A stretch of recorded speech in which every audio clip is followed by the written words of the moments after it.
За решавање на проблемот со бездомните куќиња недостасува една важна алатка, а тоа е регистрација на одгледувачниците на куќиња. Во оваа насока веќе се подготвени предлог измени и дополнување на Законот за благосостојба на животните со кој се предвидува воспоставување систем за контрола на размножувањето на куќињата преку регистрација на одгледувачници и евидентирање на регистрираните одгледувачи на куќе. Со оваа мерка се очекува оние собственици кои не сакаат да го чуваат својот миленик за репродукција, задолжително да го стерилизираат. Изјави директорот на Агенцијата за храна и ветеринарство Николче Бабовски.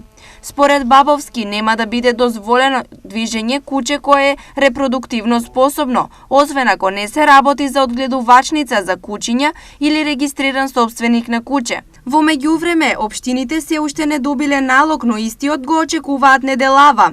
Со вчерашна пошта, со четврток се уште не беме добилен, ама чим вика директорот дека е пратено, предпоставувам дека ќе добиеме преку неделата, секој случај. Значи до четвртокот немаше стигнато налог од АХВ, го очекуваме бидејќи има најава од директорот на Агенција за храна и ветеринарство дека ќе се прати налог до сите општини за да се пребројат бездомните куќиња.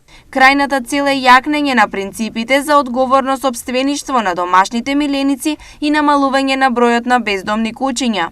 Неодговорното сопственишто и напуштањето на домашните миленици останува еден од најголемите извори на бездомни куќиња.